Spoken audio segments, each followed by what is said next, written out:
Hey, everybody. Welcome back to another episode of the Hugh Capital Podcast with yours truly, Jerlisa Juju Fontaine. So, fortunately for you all, it is still Women's History Month, which means that I still want to really shed light on women who I feel are doing like really cool things. As you all have seen so far, there is not one person that I have brought on this podcast who isn't phenomenal. And maybe I'm biased, but they are phenomenal. They're all amazing. They have so much insight to share with you all. They're so bright, they're so intelligent, and my guest today is nothing short of that as well. So, with that being said, I want to introduce you all to Jhone Y. Lucas. And you see me smiling, and I know I'm always smiling, y'all. Please bear with me, but I'm smiling because I cannot get over how she and I met. And we're gonna get into that storyline very soon. But I just want you all to know like who Jhone is. So first things first, Jhone is a multifaceted person.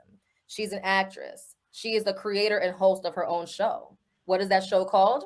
The Gen Zone. And for those of you who are not familiar with the Gen Zone, get familiar with it. You will see the link to the show in the bio. But ultimately, it's an interactive weekly news show hosted by actress and journalist Jhone, who's on this interview, and the broadcast uses a uniquely humorous approach to relate to younger generation media users and centers around both national and international politics. So, as you all know, politics is crazy right now. There's so much for us to learn and engage with. And when I first saw that Jhone was doing this, I was really excited because even though we know that politics is so relevant right now, it always has been, but especially now, I felt like she was the perfect personality to address these things because she's someone who can balance being serious and being funny. She's just a really fun person. So I just kind of felt like, yeah, okay, it makes sense. So anyway, Jhone, tell them who you are, where you from, who am I talking to today? Thank you, Juju. That was an amazing intro. I feel Got I you. I love the energy, and that's why we connected in the first place because That's the right. energy that you give off is so receivable, and it makes it easier to like create a safe space, like a comfortable space and a fun vibe. So thank you so much. Thank you for having me. As she mentioned, I am Jhone Y. Lucas. I'm from Omaha, Nebraska. I met Juju in New York. I lived in New York for 4 years, and I now live in Los Angeles. I love that. And the reason why I wanted her to share that with you all is because for a lot of us from the city, Nebraska is a very random place. And I needed her to address where she's from because when we get into the depths and crevices of her career journey, you're going to be really impressed with the fact that she's been able to accomplish so much in her young amount of years. And by literally going from state to state and just accomplishing all of these unique things. So I had to make sure you gave your hometown a shout out, help paint a picture as to like where you had to go to get everything that you've done accomplished and just paint a clear picture for them. But before we go into the chunk of everything, going to share with you guys how Jhone and I met. Literally, New York City on the train. I don't know if it was you or me who said something first. Do you remember who said something first?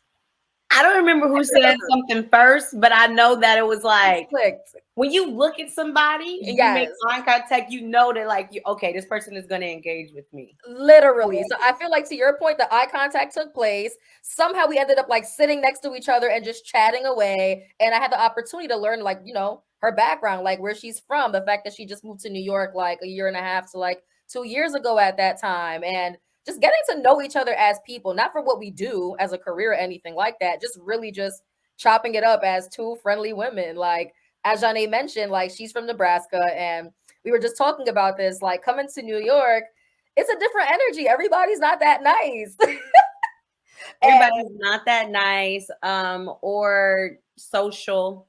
mhm, So we talked the whole train ride until it was time for one of us to get off the train for our stop. But also I feel like as hustlers, you can sense yes, the hustler in another person. So yes, with me telling you like where I was from and what I was doing, and then you also having that same grind, especially because you're from New York, yes. so you're kind of born with that grind. I had to learn it. I get I that. No, had I to get that. I had to learn it, which is not, that bad, but you also were working in media as I. So I was like, this we need to connect and we need to stay in contact because lo and behold, we're gonna circle back around. That's right. I'm gonna see you at the top. Oh, listen, no, we're gonna be at the top, and we're gonna have a great time celebrating the fact that we're at the top. Yes, absolutely.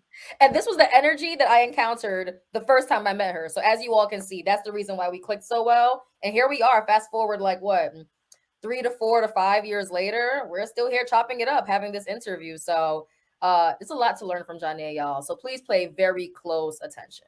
Is everybody ready? Y'all ready? Jhone, are you ready? I'm ready. Let's get into it. The Let's get first it. thing that I want to do is, and like I said, I love to brag about my interviewees. So give me a second as I kind of just walk you through the accolades here, right? So as an actress, just bear with me, y'all. Here is a couple of things that Jhone has accomplished. Paradise 1 and 2, right? Ultimately, it's a trilogy. She is shooting Paradise 3 this summer, and it will be on BET and BET Plus. Major network, very popular station. If not all of us, most of us know what BET is, and she will be on there. That's huge. Like, that's a big deal. That's one. Two, Deadly Desire will also be coming soon on All Black streaming network. If you guys are not familiar with All Black, it's spelled ALLBLK in caps. So if you don't have access or an account to that streaming network, get ready to sign up for it because you're going to need it to watch Jhone. Next, in production right now for a movie called Stay Out, that will also be on BET and BET Plus. So stay tuned for that. And for all of my All American Homecoming fans, that show being on CW, Jhone was also in that show. So that goes to show you all that she's working. Like she's in familiar work on familiar stations. And not only is she acting in all of these shows and these movies, but let's not forget, once again, she is the creator and host of her own TV show. That's nothing light. And I didn't even tell you all what station it's on. It's on Fox Soul. Fox Soul is literally a part of the Fox television network, a multi-billion dollar company. And she got her show picked up from that station. This is not light. Okay. And Jhone, I know you're really humble and you're sweet and all of that stuff. So she wasn't gonna brag about it, but that's what I'm here for. I brag about my interviewees. That's a big deal to me. So with that being said, Jhone, I just want to know, like, walk us through that journey. Like, how did you land these acting opportunities? And then we'll get into GenZone afterwards. How do you land these? What's going on? Well, I give recognition and shout out to my team. I have an amazing agent, Theo Caesar at 90210 Talent Agency. And I'm also represented by Good Shepherd Management. And I have an amazing manager, Vincent Cirencione. And I also have someone else that's in my corner. That is my executive producer, but he's the hottest producer in Hollywood right now. His name is Damian Douglas. So I like to call them my dream team. But between the three of them, they do a really good job in one, believing in me and pushing me to stay prepared so that when the opportunities come up, I just make their job easier. Yes. But I definitely, like I was telling you earlier, I've been doing the acting classes since 2019. I come from theater, so the transition to TV and film wasn't really that hard, but there's definitely a difference. So I was able to accept that challenge, and I just like a good challenge. So I like to challenge myself and make new goals for myself. And when I decided to come out to California to do acting full time, I made those goals of like, okay, let's see if I can book a series regular, which hasn't happened yet, but crossing fingers that soon it will. But I was able to book a co-star. So, taking the baby steps, but I like to set my goals high. Like I like to aim as high as possible. So, taking the baby steps, climbing up the ladder. And I absolutely love the fact that my movie debut is going to be on BET. Like I've been watching that since I was a child. I am a Black woman. Everything about me is Black. So I want to be on the Black network. I don't care. Absolutely. And that's the reason why when I was telling everybody about like what you've accomplished so far in terms of all these shows, I had to remind everyone like this is BET. This is a major platform. Like this is not something light. This is not something miniature. It's a big deal to have an opportunity to be in something that is on BET. That is huge, Jhone. Like, you deserve Thank all your you. flowers for that. Like, I Thank will brag about this you. infinitely. Like, you deserve that. But you know Thank that. you so much. And I also feel like, it just really comes full circle, like back to when I was doing media. So I Yeah. I went to school, I went to college for journalism. I Hmm. graduated from Creighton University. Then I moved out to New York to pursue that. Yes. So my first job, that actually why I moved out to New York, I was assistant to Simone D. Sanders, and at that time, she was the press secretary for Bernie Sanders as he was running for presidential. He wanted to be a presidential candidate for 2016. Unfortunately, he lost to Hillary Clinton, but she had that title as his press secretary. And then she became a commentator on CNN. And then they had her on BET, and they had her everywhere. And so I was her personal assistant. I went everywhere with her. Um, Speaking opportunities at colleges and universities, Essence Festival, just panels, anywhere. I learned a lot from her in the field of journalism and politics. So when I was in New York, I applied that a lot, and I ended up being a journalist or a blogger for Baller Alert and up Hmm. at Power 105. So bringing this back full circle, I was at the BET Awards, like on the Hmm. red carpet, interviewing people as a red carpet correspondent. And now life has made a whole transitional shift, and now I'm going to be on the network as an actress. So I love that. And I also think too, what I don't want to downplay is the fact that, well, first things first, I love how you answered the question before I even asked it, because one thing I wanted to ask you was, what do you feel made you even credible to have your own show to discuss these topics within politics, right? And once again, you basically answered it by sharing your journey. Like, yes, I'm an actress. Yes, I'm a well-informed Black woman, but yes, on top of that, I was literally working with somebody who is indeed extremely involved in politics, and I have contributed to that person's work. I've seen that person grow over time, even after my contribution to their work. So, yeah, I'm absolutely somebody who is credible to speak on politics. And that's a huge 360 from so many dimensions. That's fascinating. How do you feel? absolutely. I mean, I feel it wasn't easy. So, I'm still in the middle of it. Yeah. So sometimes it's hard for me to take a step back and really just like accept the flowers, or smell the roses, because I'm still in grind mode. I'm still in hustle Yeah. mode. Like I'm still wanting or knowing that there's more work to Mhm. do. So I mean, I wouldn't say the credibility of it. Social media has given everybody a voice. Yes. TikTok, YouTube, Instagram, anybody, you could just pick up your phone Hmm. and speak and upload it, and it gives you a voice. Yep. I would say the most important voice that matters right now, especially with the 2024 election coming up, is the Black voice Yes. and the young voice, the voice of the youth. The Gen Z vote and the Black vote are the most important. So the fact that I represent both of those categories within itself is Hmm. like, okay, maybe I'm hitting a target audience, but on top of that, I'm well informed and I keep myself updated on the news and Hmm. everything that's going on because it's important. Absolutely. I feel like being informed on politics is essential Yeah. because I feel like so many of us don't recognize that we decide our own fate, right?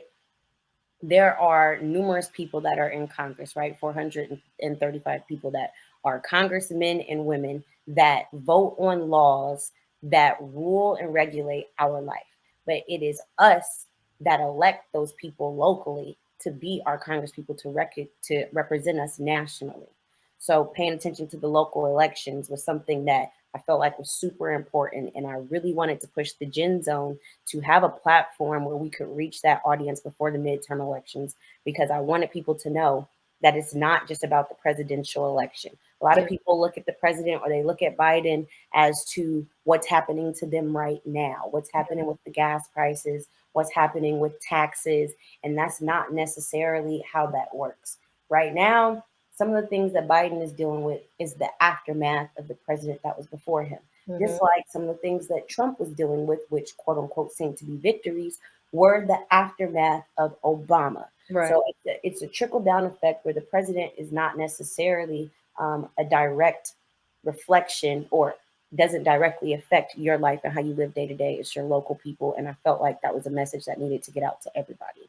I love So So yeah, I wanted to make sure that we were on a platform that we could reach that audience. The GenZone started off on a small platform called Click, where we were only 10-minute episodes, and we were able to graduate, so to say, into doing 20-minute episodes, and then we were on the Forest Bias Network, which was connected to FUBU.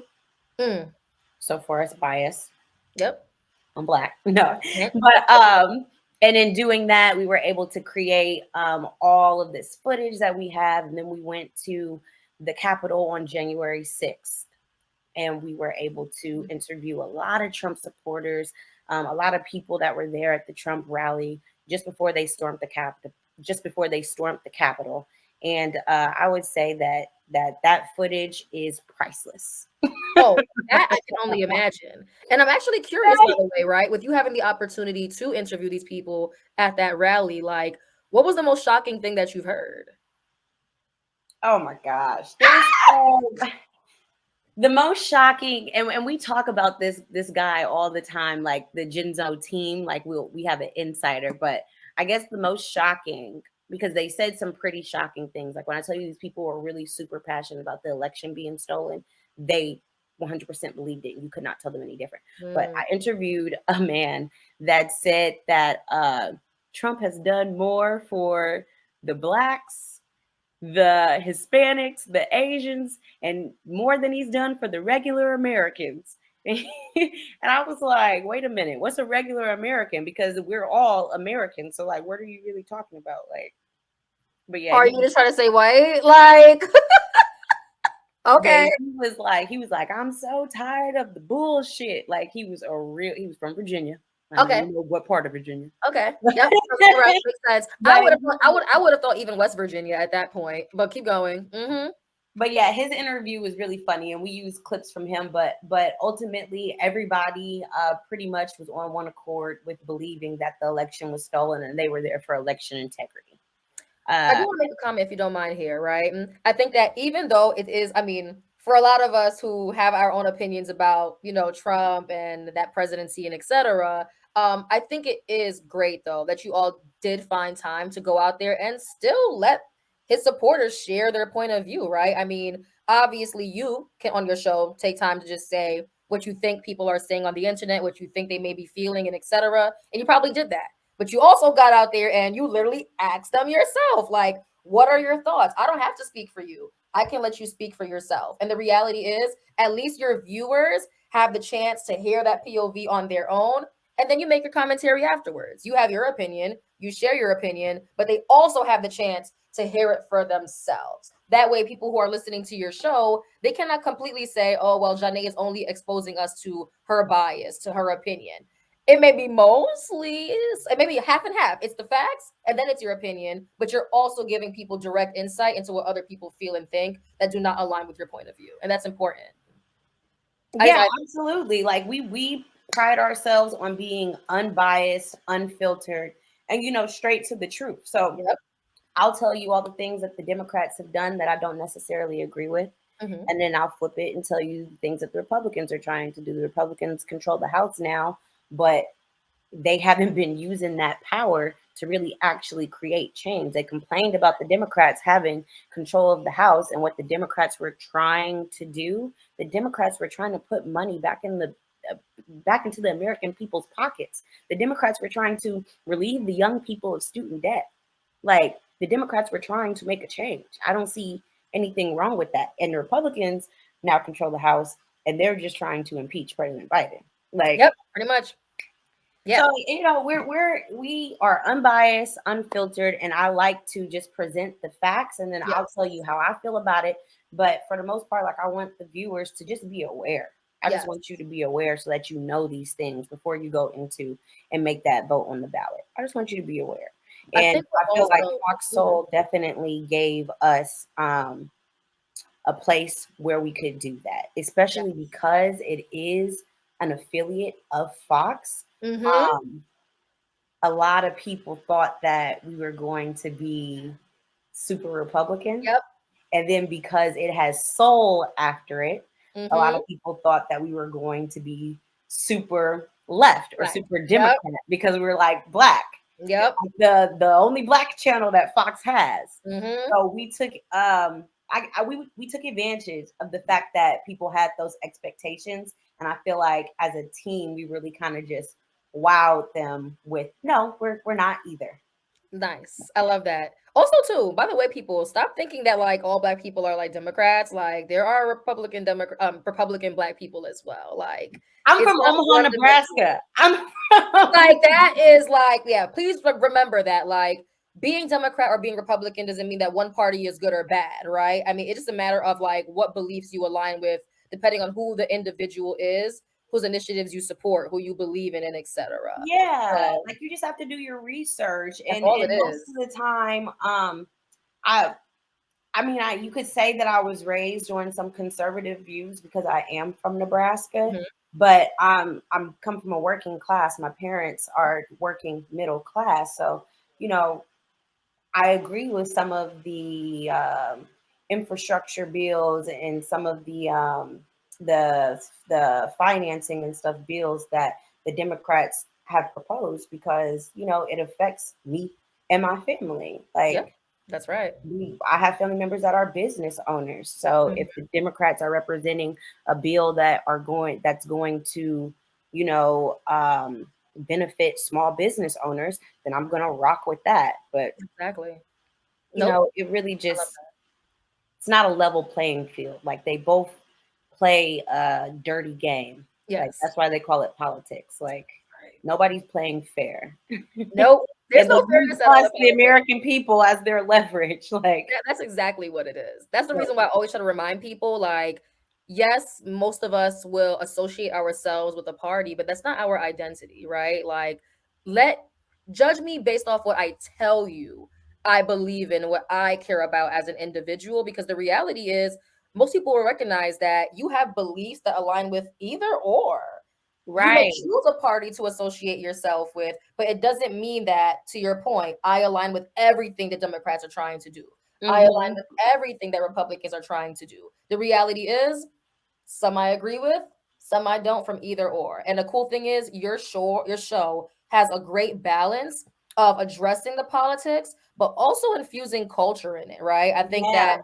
culture is very important right now. Everybody is big on embracing culture, being very aware of when they're appropriating culture. And I think that it's very important that people realize that when they look at your show, they're getting a mish of both. You're not just hearing about just the law and what should be and could be. You're thinking about the actual people that contribute to the diversity of American culture, what the different POVs look like amongst that population of people, and what the politics look like as a mesh between the two. That's Yes. what it is. Absolutely. That's I love that you I love that you watch the show and that you can tell that that's what we're trying to do. 'Cause I I love already told you I could brag. I could brag for listen me. Like I said, you don't have to say. I could literally say everything I for you, love that. That makes me and feel it will still so be good. I'm sold. like, okay, I'm doing it right. I'm doing it That's right. what I'm here for. But what I want to talk about next is I think this question is very important.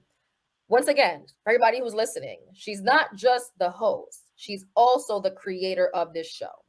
And you also highlighted some very important people in your direct community who have helped push you, motivated you, and advanced you to be in this position. Mm. Walk me through the process and the people involved in getting this show picked up by a very important station like Fox. Absolutely. So my executive producer, Damian Douglas, brought the idea of this show to me back in 2017. But it was not for me to host. He brought it to present, to make an offer for my boss at the time, who was Simone Sanders. So, with Damien working with his producing company or the film group that he was with, Hidden Empire Film Group, who, by the way, makes amazing movies in Hollywood, they started their own nonprofit, which was called Be Woke. Oh. So Be Woke, they were going all over the country registering people to vote. They had Jamie Foxx, they had Terrence J, they had Kim Kardashian, they had everybody on that show. They even won a Webby for the show, right? And he was one of the producers for it. So I joined them when they did a voter registration event in Atlanta, and I basically was like, "Hey, um, I feel like Trump might win. Like, I don't know, Biden, like, I don't know, COVID, everybody has to mail in their ballot. Like, we have to do something to where we can get people to be aware, we can get people to go out and vote, or we can get people to mail in their ballots, whatever. I just want to be a part of the process. I want to help make an impact. Is there any way that we could pick up the show again, but could I be the voice of it? So me and him worked together, and we worked on it. And this also was a vision that Damien and his mother had made together. So it just ended up working out really perfectly. And so we picked up the team from Hidden Empire. Our director is Sean Miller. Our DP is Robert Reber. We have comedic writers that help us as well. Kay, Brandon, Corey. We have makeup, we have wardrobes. Basically, we put together this team, and we're like, okay, we're going to be the GenZone. It was Be Woke at first, but the problem with that is that it's a nonprofit, so we wouldn't have been able to gain any profit from the show because that's illegal. Got it. So we changed it to the GenZone since it was geared towards Generation Z. And I hope that answered your question. But together we all worked to keep ironing out the shows, traveling. We even went to New York to interview people about COVID when they made it mandatory for y'all to be vaccinated to do pretty much anything. We went out to New York to interview people on the train to see how they felt about that. I told you about January 6th. Like, yeah, we just, even though we necessarily didn't have a platform, we kept putting out episodes and putting out episodes so that it will be a full package when we were able to sell it to somebody. I told you we were on Click, we were on Forest Bias, and then Damien had a meeting where he met people that were at FOXSOUL. And James DeBose, who's the CEO at FOXSOUL, really liked the show. Like, he was really interested in the show. We had lunch. I met with him, and he was like, "Yeah, there's no way that FOXSOUL is not going to have the GenZone." So I love that. it was a moment that I was super duper happy to be a part of. But yeah, I would say really my advice to anybody is to like open your mouth and don't be scared to Yes. scared. Don't be afraid to ask for stuff because at the end of the day, the worst somebody can tell you is no. But then they might remember in the back of their head, like, oh, well, such and such did come to me and say that she wanted to do this. So when I tell you, like, life really does come full circle, I like to keep in contact with people. I like to maintain relationships. So that was definitely a relationship that, I nurtured so that we could be in a position where we could work together and it wouldn't just be because of my boss or who I was working for, but because of what I brought to the table. Yes. And I used what I learned from her to be able to sit at this table. Yep. So First of all, you asked me that question. Did you answer my question? And you beyond answered. okay. Like, that was a And I phenomenal get walkthrough. rambling and then I want to tell y'all every detail from the color shirt that I was wearing. Like, No, I can only imagine like how you felt about that victory because what I want to remind people is, fortunately, it worked out for Jhone. And another reality is sometimes the initial answer is no. But then, to Jhonne's point, people remember your passion for something. They remember your energy, your contribution to even being in this room and trying to pitch something that means so much to you, to the point that if you come back a second time, if you come back a third time, you just might get an answer yes, right? Like, I love how you mentioned that quote about the worst thing anybody can tell you is no. My father has always instilled that within me. And one day I will share with you all the story behind what my father made me do to learn that lesson. I'll say that for an exclusive episode. It was really funny. I'll tell Jhone about it afterwards. I'm like, I want to know now. I'll tell Jhone afterwards, but you guys have to wait because I really want to tell you guys the story. But it's not about me today. But no sometimes just means like just no for now. No Not for now. Just for now. Absolutely. That's all it is. And then you keep going because absolutely I had a lot to learn. Because did I go to school for journalism? Yes. But had I actually sat at a news desk and read off of a teleprompter? No. So I had to make mistakes and I had to learn along the way. And honestly, I just wanted to make sure that I was a pleasure to work with. Yes. Like, because I knew that I was not the best, but I was learning and I was going to try to be the best. And I'm still learning today, but I just as long as I'm a pleasure to work with and people look forward to coming to set to shoot on this day, then I know that, they could tolerate my fuck ups. That part. Because to your point, right? Because I think it's a mixture of things, right? You may not be the best at your craft at a particular moment, but people who are passionate about what you're doing see your growth. They see the Yeah. level of effort that you're putting into your growth.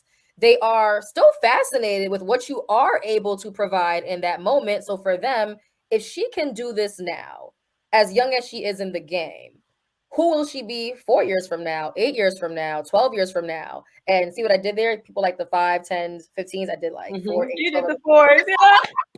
So annoying. But anyway, I think that people can see like your potential. And for that reason, they're not gonna go away. They're committed to the project that you all are working on. They already see that it's something that got picked up by a major network, and it's only W's from here. Maybe some small L's, but the big W's. They're just gonna keep moving. Yes, I That's love all it is. it. From your That's all mouth it to is. God's ears, like manifest for You sure. have to. And one thing I also was happy about, and I kind of want you to elaborate a little bit more on it, is I want people to understand who's on set with you on a day to day. So you mentioned names and you did mention some titles, but just kind of say it one more time so people are very clear. Give us some examples of roles that are on set with you on a day to day for a show like the Gen Zone. Yeah, absolutely. So my executive producer, Damian Douglas, is also the writer. Him and I work on the script days before we go to set. We work on the script and we put it in a document. And basically, it's like an outline where we break the script down into the categories that we're going to shoot it in. So it'll be like the intro or the opening monologue. Then we'll go into Republicans, Democrats, QAnon conspiracies, our top five, and then if we have an interview, then we'll put the interview at the bottom, right? The bottom of the show, the tail end of the show, because we typically shoot the interview on a separate day than we do the rest of the show. So where I'm gonna have the executive producer slash writer, Damian Douglas there, myself. Can't have there's no show without me. No. That's okay. Well, hello. Hello. Hello. My director, Sean Miller, the director of photography, which we call the DP, is Robert Reber. So he does all the lighting and the camera and the teleprompter. He handles that as well. We have two lovely assistants, PAs, production assistants, Tiana and Eride. So basically, what Tiana is doing is getting social media content the whole time, like behind the scenes. Like either she's recording me getting my makeup done, or she's recording some of the takes that we're doing in the studio. And then Eride is there with the script, and she is highlighting parts that are good.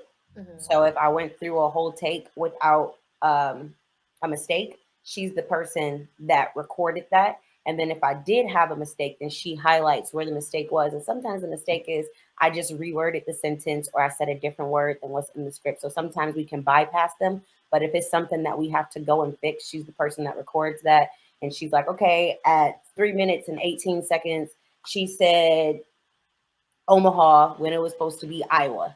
So we have to go back and be like, okay, we have to redo that take at this time because so she is very technical and essential for that part. Tiana is amazing because she gets the social media aspect, which I just felt like in order for me to be focused on the material, I couldn't do that part no more. Like I couldn't do that part no more. We have the makeup artist, we have wardrobe, Jason Griffin, and yeah, that's pretty much it. Sometimes we'll have guests stop by to come and say what's up or whatever, but for the most part, we like to keep it, just everybody that's working so we can be in and out because studio time is expensive. That yes, that especially, yeah. And that's why I wanted you to elaborate on that team structure because I feel like once again, like you're the host, you're the creator, but there are so many other people who are part of this process in order to bring the vision that you and the executive director have to life. Team is Yes. very important. It's essential. Yes. So the writers, sometimes they'll stop by to be there because they'll need clarification for something. But for the most part, the document that we edit the script on, the scripty, they are able to go and add the jokes or add information from wherever they are. Sometimes they're in New York. Sometimes they're like all over the place because they are actual comedians that do stand up and have shows. So we have Kay, Corey, and Brandon. Nice. Those are the three. So one woman to relate to me, a black woman to relate to me, and then two males that do stand up to give it more of a hi hat, like jokey I type. like that. Yeah. I like And that. so what I I'm like not about that, funny. Like I'm like random funny, but I'm not like intentionally funny. So I know for sure I will need literally, somebody for that. Like if you want me to start cracking jokes, I will give you a knock knock joke. So please don't leave it to me to be the one to start making jokes on the show. I'm like unintentionally funny. Like when you tell me to make a joke or something, I'm like, It will be crickets for me. Like but the like good thing about it is that they're all politically aware too. good. So Good.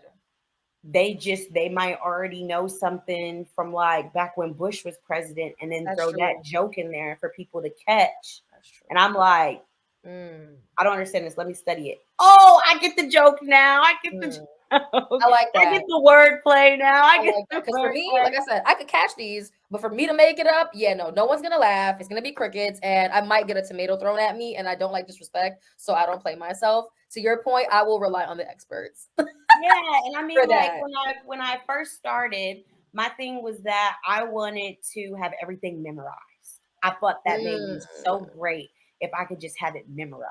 that's So hard. I'm like, oh, I gotta have the script. I gotta have the script so I can have it memorized. Even though there's a teleprompter, I'm like, sometimes the speed slows down a little bit, then That's sometimes true. it'll speed up, and that's something that you have to adjust to because you That's can't, like, in the middle of the take, be like, it's going too slow or it's going too fast, and you miss the words. Like, no, you literally have to go with whatever. true. That Yeah. teleprompter has a mind of its own. Like, No, I can imagine. So I went to one talk show in person. It was actually Nick Cannon's show.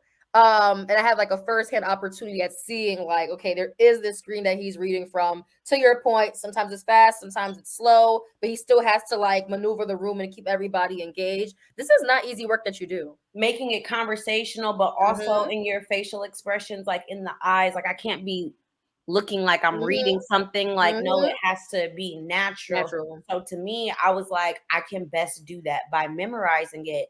But that's not necessarily the The way right to way. go. And I would say that to anybody that's an actor or looking to act, and knowing your material is Yes, better than memorizing it because it's just more natural flowing. It's not robotic, and right. then you don't feel like a slave to it. That's You know, true. That's true. No, I really love you that. realize like we can all take the train to Times Square. You can take the express or you can take the local, but at the end of the Right. day, you still going to Times Square. So that's kind of like how it is with topics. I don't have to say it verbatim, but as Yes. long as I still make that route back to Times Square, You're good. then I'm good.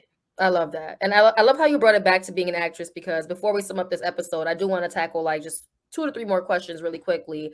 Um, I want to go back to this concept of community and team for being an actress. Mhm. I want to know, well, first things first, what acting schools did you go to? Just quick shout outs for a couple of them so people know like what's out there. Absolutely. I went to Susan Batson's studio in New York. Then I went to Lee Strasberg Theater and Film Institute, and that was via Zoom during the pandemic. Mhm. And when LA opened back up, I started at Margie Haber Studios, and I've been there for a year. Nice. And then you mapped out like 3 to 4 individuals that were key and instrumental to your or agencies that were key and instrumental to your journey.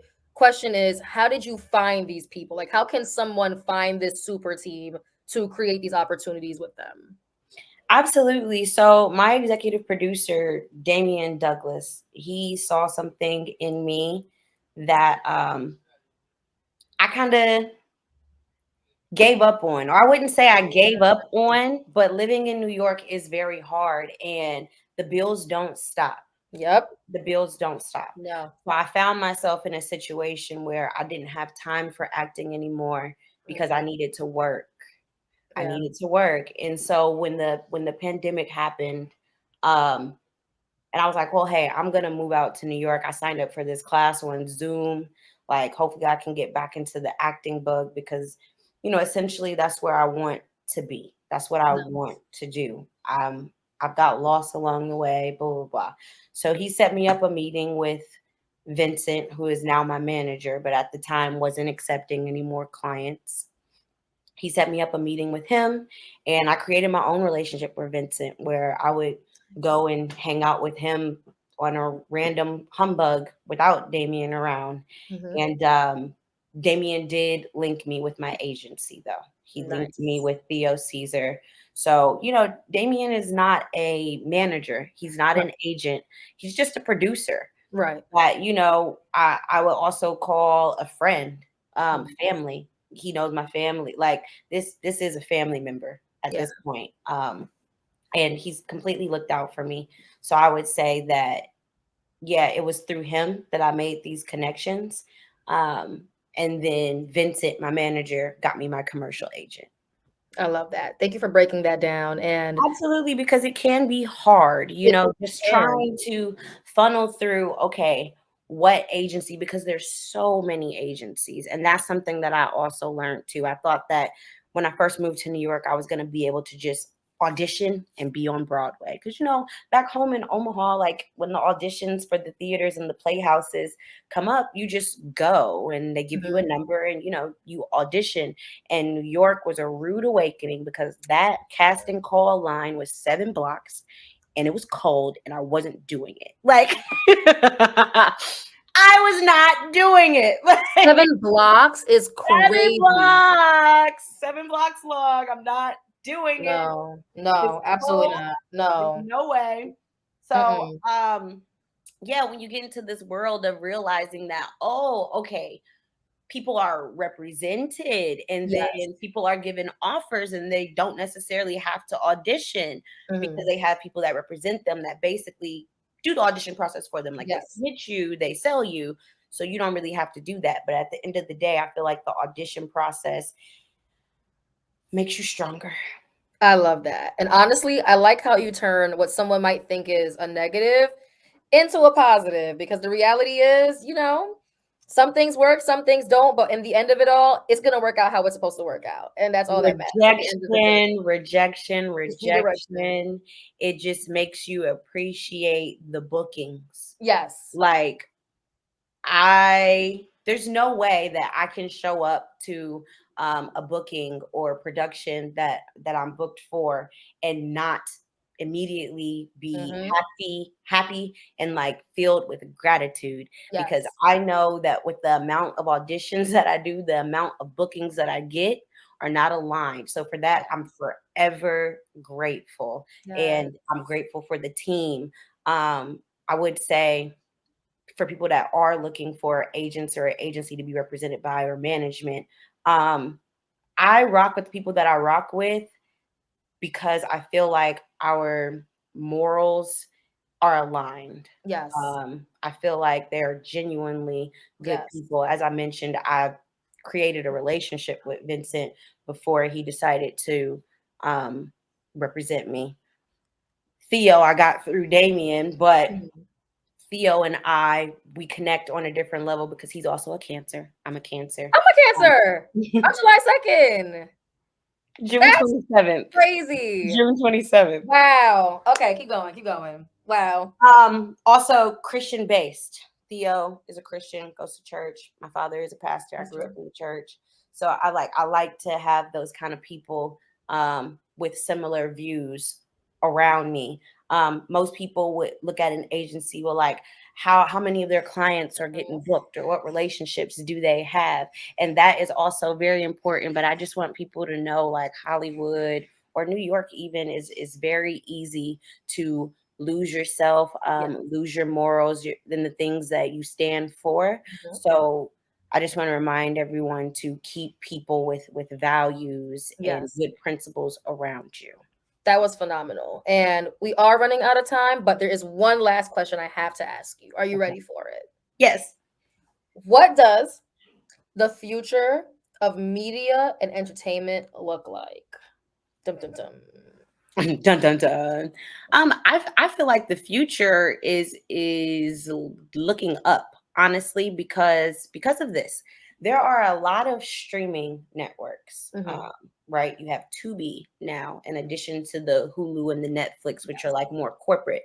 But now you have the All Black Yes. streaming network. You have Roku. Yes. You have FOXSOUL Yes. and BT Plus, Disney Plus. You have all these streaming networks in addition to the studios and the mainstream networks. So everybody is kind of taking their nose and turning it into something. Yes. Quinta Brunson is literally killing the award season. She wrote and created Abbott Elementary, and they are doing a landslide with these awards. And I couldn't be more proud because that is the perfect example of taking your nose and turning it into something. And I feel like we're going to see a lot more of that, of people just creating their own stuff, because with all these platforms, they need content. They do.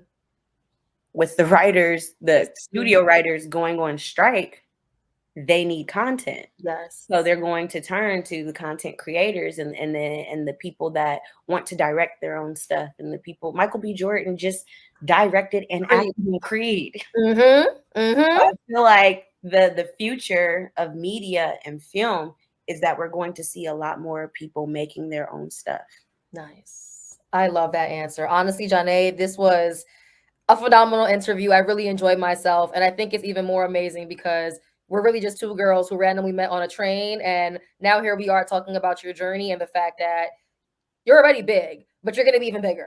And we can't wait to see that. And we're so excited. I had to put that out there. You know, this was really fun. It's just like catching up and talking. Like, that's what it is.